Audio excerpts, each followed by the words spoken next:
Railway group D exam 2026 के लिए पहला प्रश्न है आप सभी के सामने। नीचे दिए गए विकल्पों में से संबंधित संख्या को चुनिए।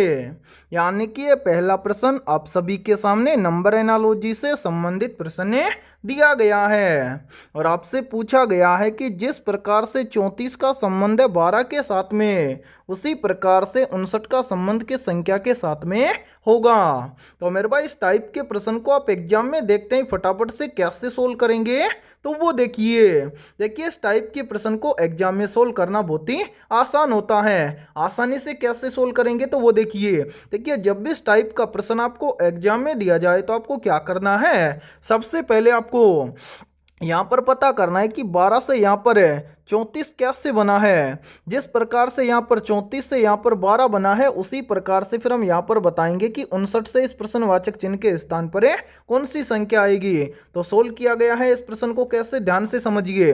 देखिए 34 से यहाँ पर 12 बनेगा कैसे, तो यहाँ पर क्या किया गया है, 34 की दोनों संख्याओं को आपस में गुणा किया गया है। तो 34 की दोनों संख्याओं को आपस में गुणा करेंगे तो यहाँ पर बन जाएगा 4 तिये 12। और ध्यान से देखिए 12 यहाँ पर आप सभी के सामने दिया भी गया है।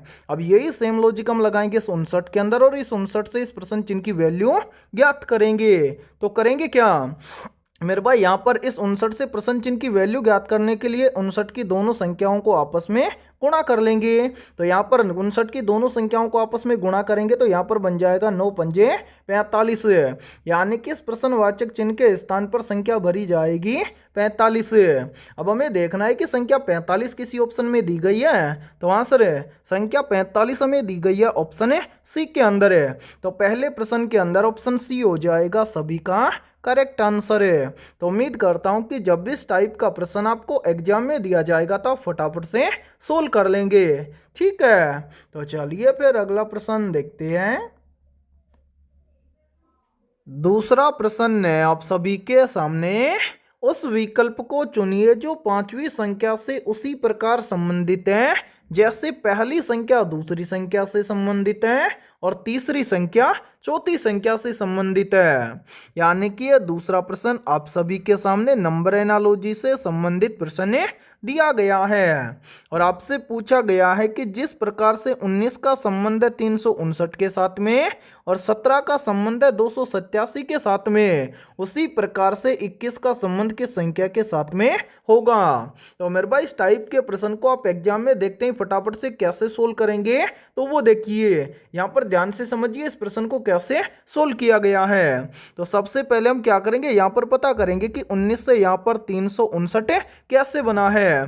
तो 19 से यहाँ पर 359 बनाने के लिए क्या किया गया है, सबसे पहले इस 19 का किया गया है स्क्वायर।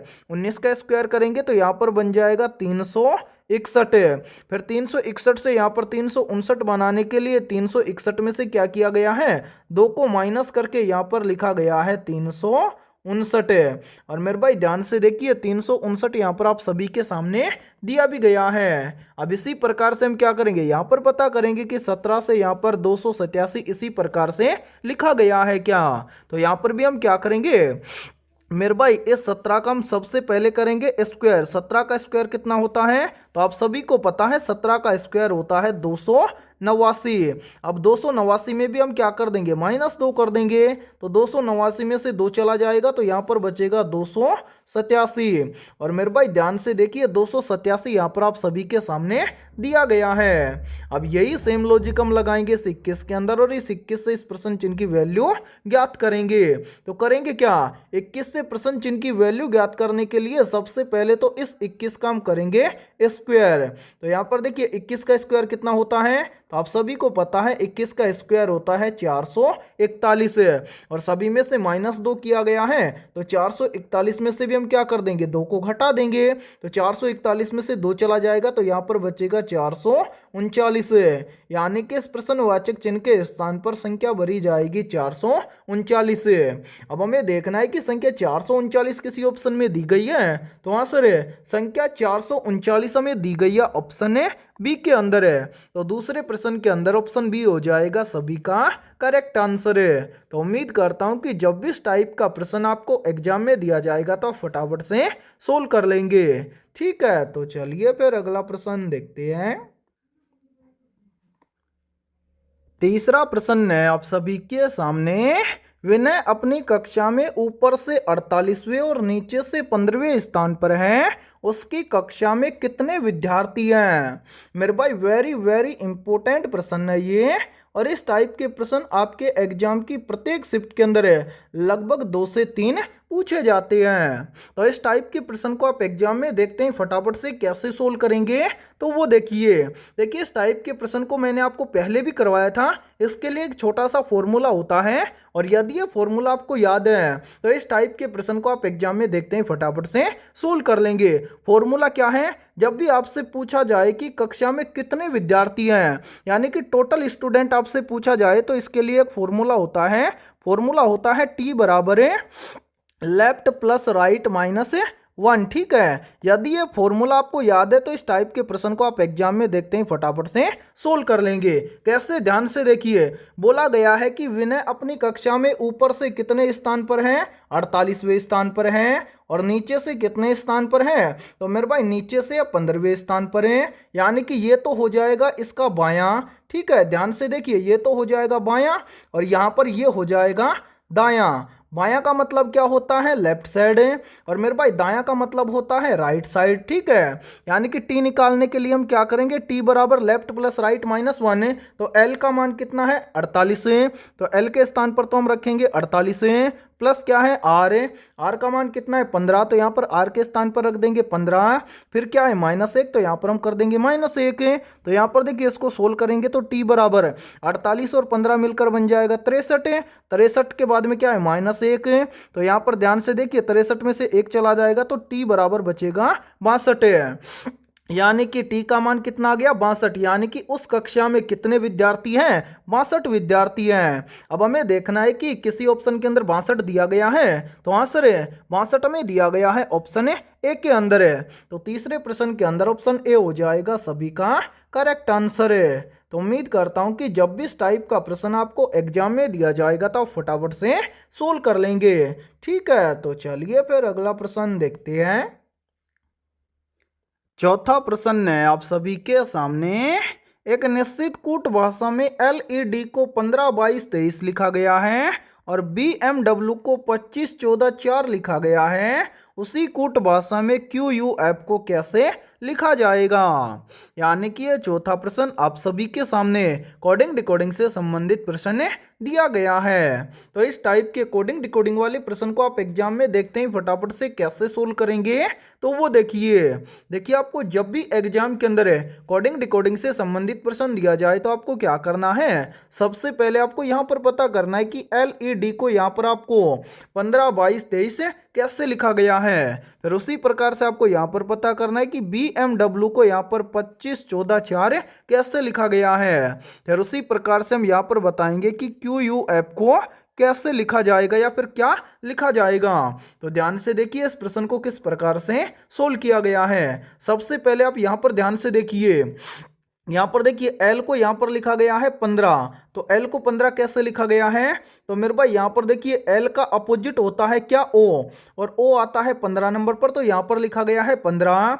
इसी प्रकार से देखिए E को लिखा गया है 22। E को 22 कैसे लिखा गया है? तो मेरे भाई E का अपोजिट होता है V, और यहाँ पर V आता है 22 नंबर पर, तो यहाँ पर लिखा गया है 22।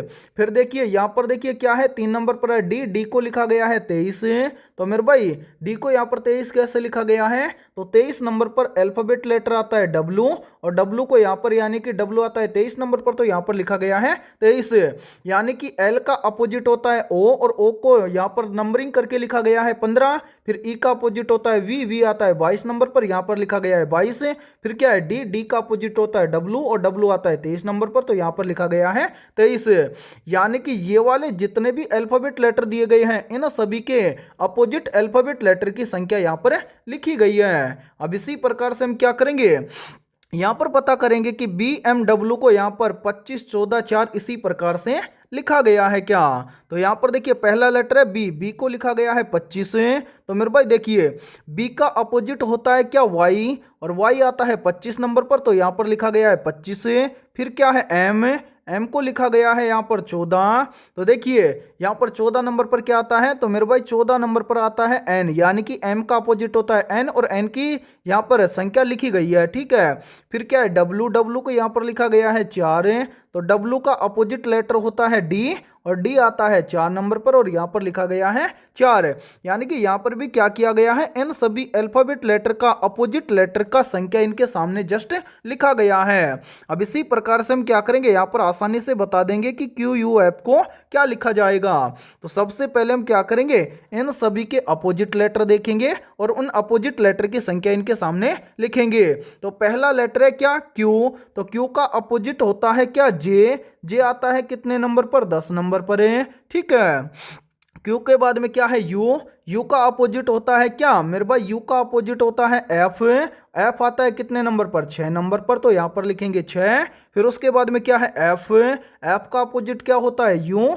और यू आता है कितने नंबर पर है, यू आता है मेरे भाई 21 नंबर पर, तो यहाँ पर लिखेंगे 21, यानी कि क्यू यू एफ को लिखा जाएगा 10 6 21। अब हमें देखना है कि 10 6 21 किसी ऑप्शन में दिया गया है, तो हाँ सर 10 6 21 हमें दिया गया है ऑप्शन बी के अंदर है, तो चौथे प्रश्न के अंदर ऑप्शन बी हो जाएगा सभी का करेक्ट आंसर है। तो उम्मीद करता हूं कि ये चौथा प्रश्न भी आपको अच्छे से क्लियर हो गया होगा, और जब भी इस टाइप का प्रश्न आपको एग्जाम में दिया जाएगा तो आप फटाफट से सोल्व कर लेंगे। ठीक है, और इसी टाइप के प्रश्न आपके रेलवे ग्रुप डी एग्जाम के अंदर बार बार रिपीट होते हैं। और इसी के साथ में देखिए आप सभी के लिए बहुत ही इंपॉर्टेंट सूचना है, यदि आप पहली बार के अंदर रेलवे ग्रुप डी एग्जाम 2026 के लिए मास्टर पीडीएफ सेट लेना चाहते हैं, तो हमने आपके रेलवे ग्रुप डी एग्जाम 2026 के लिए ऑल सब्जेक्ट के ऊपर टॉपिक वाइज लगभग 25,000 प्लस रामबाण क्वेश्चनों का मास्टर पीडीएफ सेट तैयार किया है। और जितने भी अभ्यर्थी ये मास्टर पीडीएफ सेट लेना चाहते हैं वो सभी अभ्यर्थी हमारे इस व्हाट्सएप नंबर पर कांटेक्ट करके इस कंप्लीट मास्टर पीडीएफ सेट को ले सकते हैं। व्हाट्सएप नंबर है 7374826893, ये हमारे व्हाट्सएप नंबर है। इस व्हाट्सएप नंबर पर आप कांटेक्ट करके इस कंप्लीट मास्टर पीडीएफ सेट को ले सकते हैं। और मेरे पास इस कंप्लीट मास्टर पीडीएफ सेट की प्राइस हमने रखी है मात्र और मात्र 99 रुपये, यानी कि कंप्लीट मास्टर पीडीएफ सेट आपको मिलने वाला है मात्र और मात्र 99 रुपये की फीस के अंदर है। और मैं आप सभी को ये गारंटी के साथ में बोल रहा हूँ, यदि आप एग्जाम से पहले इन 25,000 प्रश्नों को अच्छे से तैयार कर लेते हैं तो आप पहली बार के अंदर रेलवे ग्रुप डी एग्जाम 2026 को क्रैक कर जाएंगे। ठीक है, तो चलिए फिर अगला प्रश्न देखते हैं। पांचवा प्रश्न है आप सभी के सामने, किन दो चिन्हों को परस्पर बदलने से नीचे दिए गए समीकरण को सही करेगा।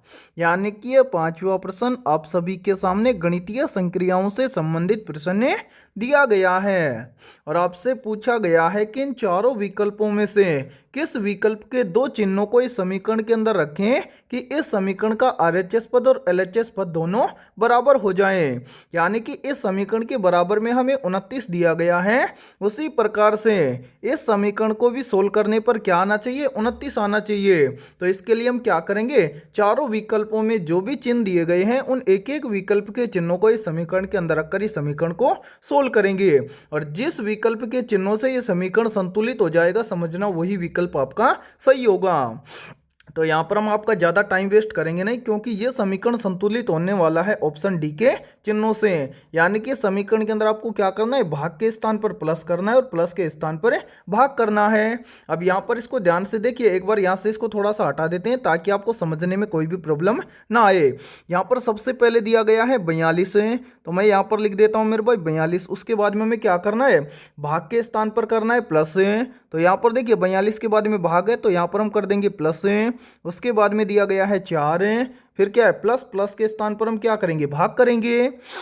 तो यहाँ पर देखिए, यहाँ पर मैं 4 के बाद में कर दूंगा भाग, फिर क्या है 2, फिर है -3, फिर क्या है गुणा में 5 और इसके बराबर में दिया गया है 29 है। अब यहाँ पर इसको सोल्व करेंगे तो सबसे पहले समीकरण के अंदर हम क्या करेंगे, भाग को सोल्व करेंगे। तो सबसे पहले अब 42, उसके बाद में प्लस है, अब 2 का भाग 4 में देंगे तो चला जाएगा 2 दूना के 4, उसके बाद में माइनस है, फिर देखिए भाग करने के बाद में क्या करेंगे, गुणा करेंगे। तो यहाँ पर 5 और 3 को आपस में गुणा करेंगे तो बन जाएगा 5 तिये 15, और इसके बराबर में हमें दिया गया है 29 है। अब प्लस प्लस की संख्या को ऐड कर लेंगे और माइनस की संख्या को घटा देंगे। तो यहाँ पर 42 और 2 को आपस में ऐड करेंगे तो 42 और 2 मिलकर बन जाएगा 44 है। फिर क्या है, माइनस का 15, और इसके बराबर में हमें दिया गया है 29 है। अब यहाँ पर इसको सोल्व करेंगे तो ध्यान से देखिए, 44 में से 15 चला जाएगा, कितना बचेगा 29, और इसके बराबर में भी कितना दिया गया है 29 है। यानी कि यहाँ पर RHS पद और LHS पद दोनों क्या हो गए, बराबर हो गए। यानी कि यहाँ पर इस 5वें प्रश्न के अंदर ऑप्शन डी हो जाएगा सभी का करेक्ट आंसर है। तो उम्मीद करता हूँ कि ये 5वां प्रश्न भी आपको अच्छे से क्लियर हो गया होगा, और जब भी इस टाइप का प्रश्न आपको एग्जाम में दिया जाएगा तो आप फटाफट से सोल्व कर लेंगे। ठीक है, तो चलिए फिर अगला प्रश्न देखते हैं। छठा प्रश्न है आप सभी के सामने, ओजोन परत की मोटाई मापने वाली इकाई क्या है? ऑप्शन ए है डॉप्सन, ऑप्शन बी है लक्स, ऑप्शन सी है कैंडेला, और ऑप्शन डी है क्यूरी। तो यहाँ पर देखिए इन चारों में से करेक्ट आंसर हो जाएगा सभी का ऑप्शन है ए, ओजोन परत की मोटाई मापने वाली इकाई है डॉप्सन। तो छठे प्रश्न के अंदर करेक्ट आंसर हो जाएगा सभी का ऑप्शन है ए। तो चलिए फिर अगला प्रश्न देखते हैं। सातवां प्रश्न है आप सभी के सामने, प्रथम राष्ट्रीय ध्वज कब फहराया गया था? तो यहाँ पर देखिए इन चारों में से करेक्ट आंसर हो जाएगा सभी का ऑप्शन है ए, प्रथम राष्ट्रीय ध्वज फहराया गया था 7 अगस्त 1906 को। तो सातवें प्रश्न के अंदर करेक्ट आंसर हो जाएगा सभी का ऑप्शन है ए। तो चलिए फिर अगला प्रश्न देखते हैं। आठवां प्रश्न है आप सभी के सामने, बाजार नियंत्रण संबंधी सुधार किसने किया था? ऑप्शन ए अलाउद्दीन खिलजी ने, ऑप्शन बी है बलबन महमूद ने, ऑप्शन सी है बिन तुगलक ने, और ऑप्शन डी है फिरोज शाह तुगलक ने।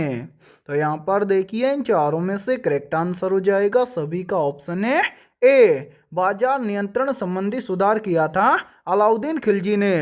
तो आठवें प्रश्न के अंदर करेक्ट आंसर हो जाएगा सभी का ऑप्शन है ए। तो चलिए फिर अगला प्रश्न देखते हैं।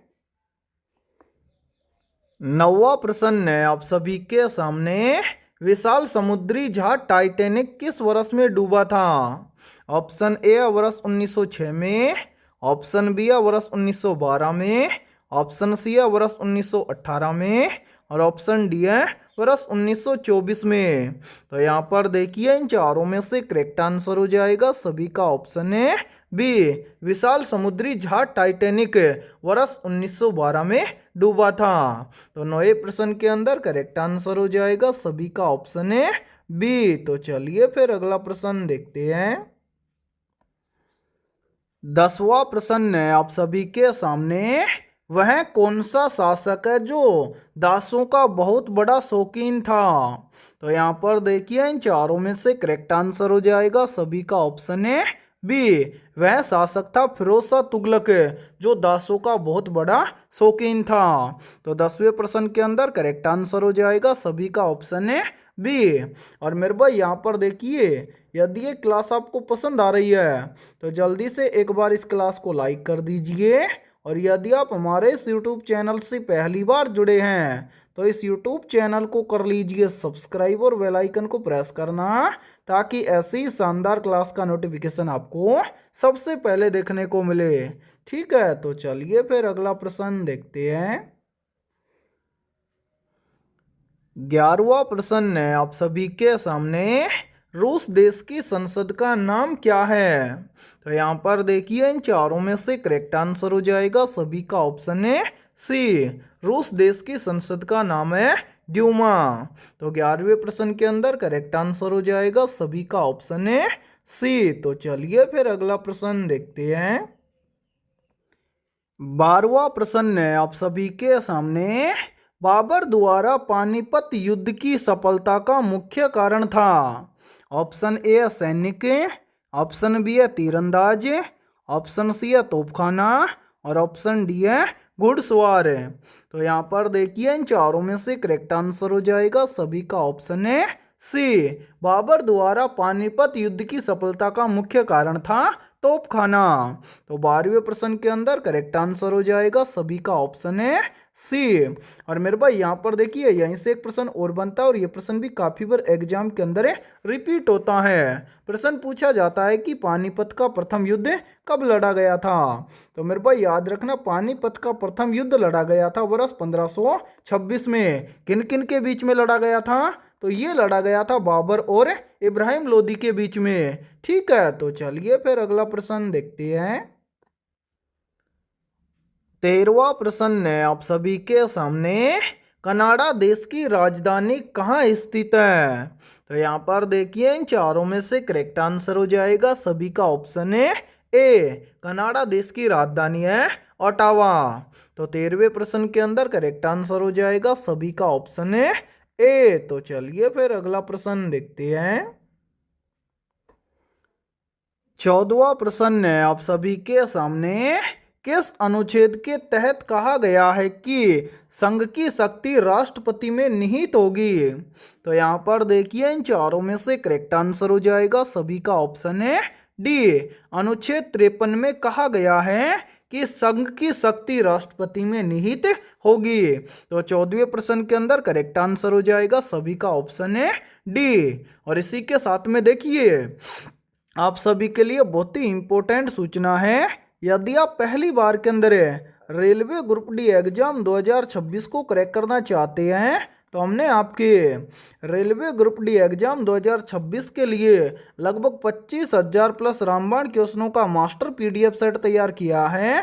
और जितने भी अभ्यर्थी ये कंप्लीट मास्टर पीडीएफ सेट लेना चाहते हैं वो सभी अभ्यर्थी हमारे इस व्हाट्सएप नंबर पर कांटेक्ट करके इस कंप्लीट मास्टर पीडीएफ सेट को ले सकते हैं। व्हाट्सएप नंबर है 7374826893। ये हमारा व्हाट्सएप नंबर है। इस व्हाट्सएप नंबर पर आप कांटेक्ट करके इस कंप्लीट मास्टर पीडीएफ सेट को ले सकते हैं।